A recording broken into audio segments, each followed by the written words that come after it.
सर्व भावे।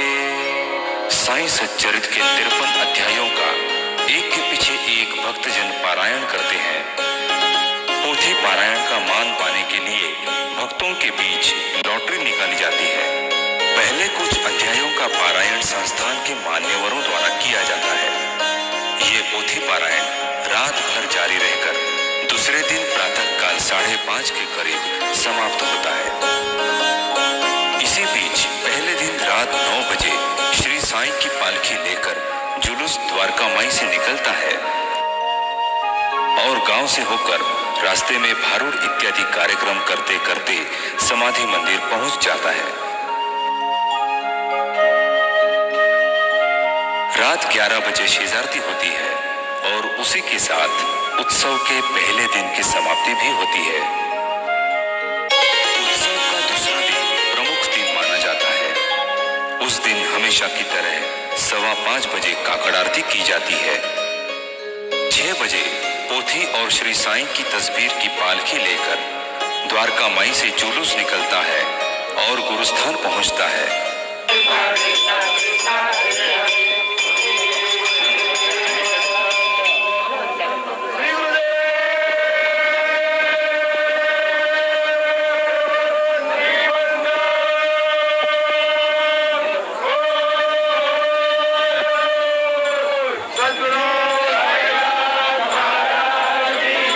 गुरुस्थान से वापस समाधि मंदिर पहुंचने के पश्चात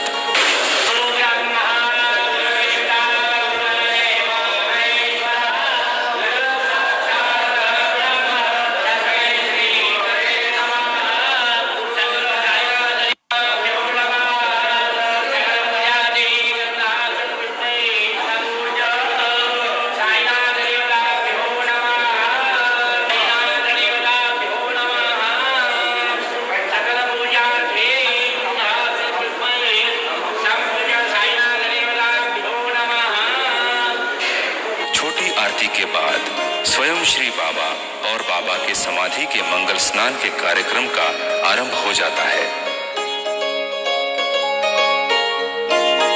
उसी दिन शाम 5 बजे द्वारका माई से रथ निकलता है और गांव से होकर रास्ते में भारूड इत्यादि कार्यक्रम पेश करते करते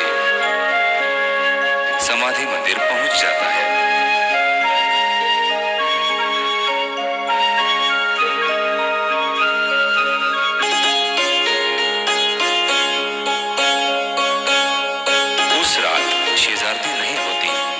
समाधि मंदिर रात भर खुला रहता है, क्योंकि ऐसा कहा जाता है कि उस रात बाबा बिना सोए रात भर अपने भक्तों के बीच उत्सव के कार्यक्रमों का आनंद उठाते रहते हैं।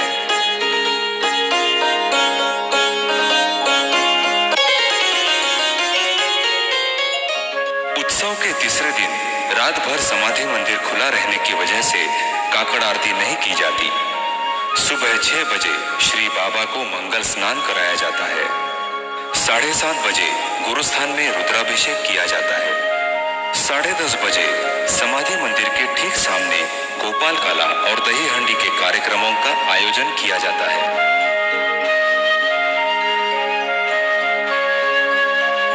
और फिर दोपहर 12:30 बजे आरती होने के पश्चात 3 दिन चलने वाले इस उत्सव की समाप्ति हो जाती है। रामनवमी के तरह ही गुरु पूर्णिमा का उत्सव भी शिरडी में 3 दिन बड़ी धूमधाम से मनाया जाता है। श्री साईं के परम भक्त तात्या पाटिल पोते श्रीमान तात्या साहेब लुलकर और श्रीमान माधवराव देशपांडे ने सन 1908 में बाबा की प्रेरणा से गुरु पूर्णिमा के इस उत्सव का आरंभ किया। अपने गुरु के प्रति श्रद्धा भाव प्रकट करने के लिए ही इस उत्सव को मनाते हैं। हर साल गुरु पूर्णिमा के उत्सव में शामिल होने के लिए 5 से 10 लाख भक्त शिरडी में आते हैं।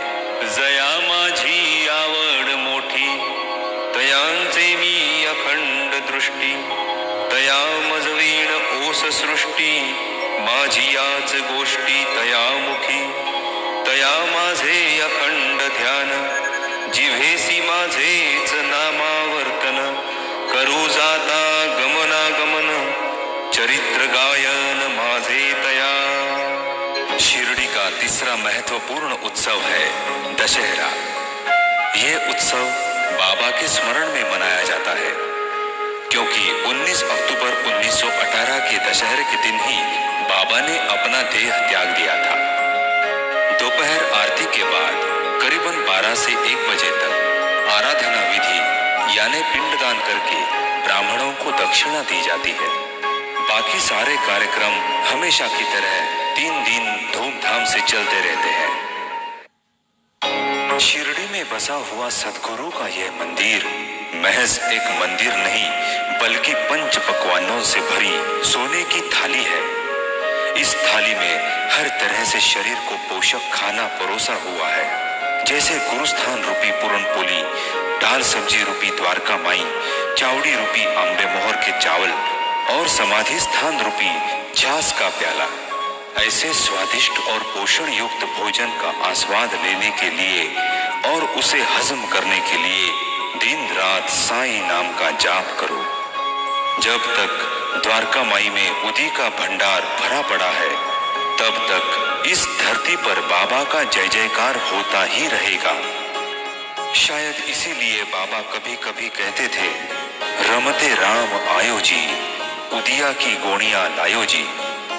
जिसकी जितनी भक्ति है, जितना कार्य है, उस हिसाब से सद्गुरु गुलाब के फूल बांटते रहते हैं। उस गुलाब के कांटों को नष्ट करना चाहते हो तो अपनी जेब में पड़े नाम रूपी खजाने को लुटा दो। ध्यान करो, साधना करो और व्यवहार में उसका इस्तेमाल करो। जैसे जैसे तुम्हारा दुख दर्द दूर होता जाएगा, गुलाब के कांटे अपने आप निकल जाएंगे और उचित मार्ग मिल जाएगा। बाबा से जो भी मांगोगे अपने कर्मों के अनुसार मिलता जाएगा। लेकिन ध्यान रहे, इससे बाबा का ऋण तुम्हारे सर पर बढ़ता जाएगा। इस ऋण को चुकाने के लिए अपना तन मन धन बाबा के चरणों में अर्पण करो। शिरडी के हर पवित्र स्थान पर हो आओ, उन स्थानों की अहमियत जान लो।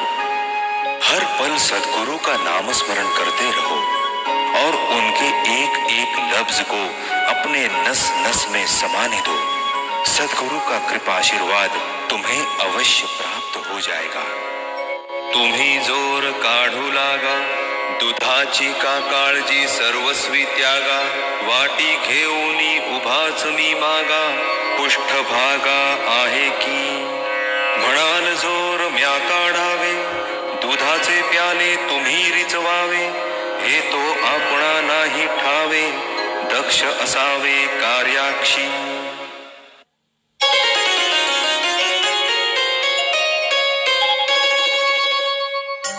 आज विश्व के तमाम हिस्सों में श्री साईं का नाम गूंजने लगा है। परिणाम स्वरूप शिरडी में आने वाले बाबा के भक्तों की संख्या अनगिनत बढ़ती ही जा रही है। आज की तारीख में शिरडी के उत्सवों में 4 से 5 लाख भक्त शामिल हो जाते हैं और दिन ब दिन बाबा का स्पर्श भी इन भक्तों के लिए दुर्लभ होता जा रहा है। अब जल्द ही सन 2018 में बाबा के निर्वाण को 100 साल पूरे होंगे। उस वक्त शिरडी में और शिरडी के कार्यक्रमों में काफी बदलाव आने की संभावना है। बाबा की आज्ञा अनुसार निर्माण किए गए वाड़े में दूर दृष्टि से 10 दरवाजे रखे गए थे। उन 10 दरवाजों का उपयोग अलग अलग तरीके से दर्शन के लिए किया जा सकता है। उन दरवाजों का उचित उपयोग करने से लाखों की तादाद में आए हुए भक्तों को बाबा के दर्शन में कोई दुविधा नहीं होगी। तिरुपति की तरह कुछ दरवाजों से शुल्क देकर दर्शन की सुविधा प्राप्त हो सकती है।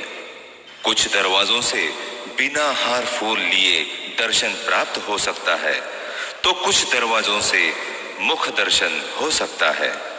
उस समय शायद तिरुपति की तरह पूजा की थाली पर भी पाबंदी आ जाएगी। दर्शन के समय में वृद्धि तथा आरती के समय में कटौती होने की भी संभावना है। जिससे दर्शन के लिए लगने वाला अवधि बड़ी मात्रा में कम हो सकता है।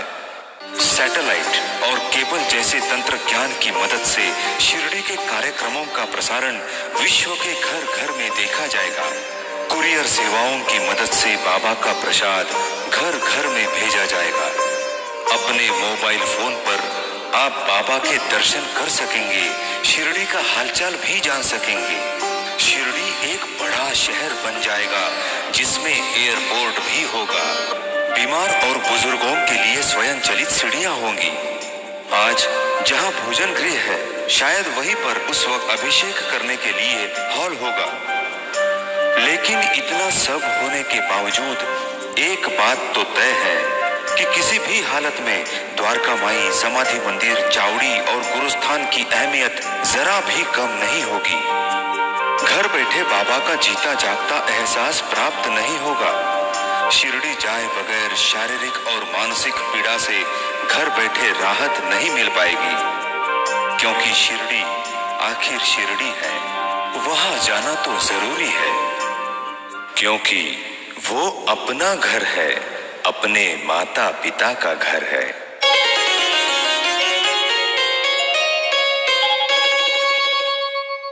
स्वयं दैवी अवतार होने के बावजूद बाबा हमेशा कहते अल्लाह मालिक है। भक्तों की नजर में तो बाबा ही ईश्वर थे, लेकिन बाबा हमेशा ईश्वर का नाम स्मरण करते रहते थे। ऐसे महान संत का, श्री साईं बाबा का संदेश आप तक पहुंचाना हमारा परम कर्तव्य है। बाबा कहते हैं, अपनी आध्यात्मिक ऊंचाई बढ़ाने के लिए और आत्मिक सुख पाने के लिए मेरे पास आओ।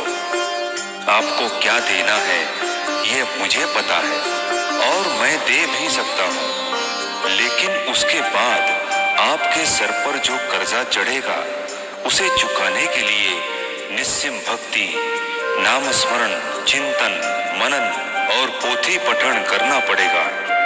बिना फल की आशा किए कर्म करोगे तो फल जरूर मिलेगा, लेकिन उसके लिए श्रद्धा और सबूरी रखनी पड़ेगी। मेरे गुरु से विरासत में मुझे जो मिला है उसका इस्तेमाल मैं अपने भक्तों के कल्याण के लिए ही कर रहा हूँ। मेरे लिए सारे भक्त एक समान है, ना कोई बड़ा ना कोई छोटा। मेरा ध्यान हमेशा आपकी तरफ है। इसीलिए कहता हूँ, अगर मुमकिन हो तो अच्छे काम में अपना हाथ बटाओ, भूखे को खाना खिलाओ, अपने अहंकार को निकाल बाहर करो। किसी के भी ईश्वर का या भक्ति का उपहास ना करो। मोह, माया और घमंड का त्याग करो। किसी से मुफ्त में कुछ ना लो। मेहनत करने वालों को उचित पैसे दे दो। आपके जीवन में जो भी हो रहा है वो मेरी ही इच्छा से हो रहा है। मुसीबत में हो तो मुझे पुकारो, मैं तुम्हारे पीछे ही खड़ा हूँ। तमाम सम्माननीय साईं भक्तों से इस बालक की एक नम्र विनती है। आप बड़े ही भाग्यवान हैं, क्योंकि जगत के सर्वश्रेष्ठ सद्गुरु के संपर्क में आप आए हैं। अब आपका ये फर्ज बनता है कि हर पल हर समय उनका स्मरण करके अपने रोजमर्रा के कार्य करते रहो। सिर्फ बाबा की वजह से ही मुझे मेरी जिंदगी में मेरी हैसियत से कहीं ज्यादा प्राप्त हुआ है, लेकिन उसके लिए कुछ बातों पे अमल करना जरूरी है। संकट समय में श्रीयुत हड़कर द्वारा रची गई आरती गाइए, पोथी के 15वें अध्याय का पठन करिए। स्वयं बाबा अपनी परेशानियों से छुटकारा पाने के लिए विष्णु सहस्त्र नाम का प्रयोग करते थे, उसी तरह का प्रयोग आप लोग भी करिए। पाप एवं बीमारियों से मुक्त होने तथा चित्त शुद्धि करने के लिए ही बाबा दक्षिणा लेते थे। इसीलिए यथाशक्ति दान दक्षिणा दीजिए। मेरे ख्याल से बाबा बाह्य पूजा से मानस पूजा में ज्यादा विश्वास रखते थे। आज भी बाबा रोज सवेरे काकड़ आरती के समय भक्तों की राह निहारते बैठते हैं। इसीलिए शिरडी स्थान की लोकप्रियता आज भी बरकरार है। स्वयं बाबा ने इस स्थान को अपने लिए चुना है। इस स्थान का आदर करो और स्वयं शिरडी जाकर ही बाबा के दर्शन करो। आपकी सारी मनोकामनाएं पूरी हो जाएंगी। नित्य पडता या कथा श्रवणी, साई दिसेल नित्य नयनी। मनी ध्यानी दिवारजनी, स्मरणी चिंतनी राहील। दिसू लागेल जागृती स्वप्नी, आसनी शयनी आणि भोजनी। सवेही येईल गमनागमनी, जनीवनी निरंतर। ऐसा येता निधी ध्यासनी, मन पावेल स्थिती उन्मनी। ऐसे हो लागता अनुदिनी, चित्त चैतन्यी समरसेल। न लगे आम्हा ज्ञान कथा, पुरे हा एक साईचा गाथा। संकटी त्राता हा आम्हा, जरी न करवती पारायणे। तरी यातील गुरुभक्ती प्रकरणे, श्रोता की जे हृदया भरणे। नित्य श्रवणे नेमाने, दिवसाच्या कोणत्याही प्रहरी। वाचील नित्य हे चरित्र जरी, अखंड लक्ष्मी नांदेल घरी। वाचितील जे निरंतरी, निदान जो एक सप्ताह करी। दरिद्र दुरी तयांचे, हे मी वदतो ऐसे न म्हणा। तेणे संशय घेरील मना, साईच वदवी माझी वदना। क्लिष्ट कल्पना सोडावी,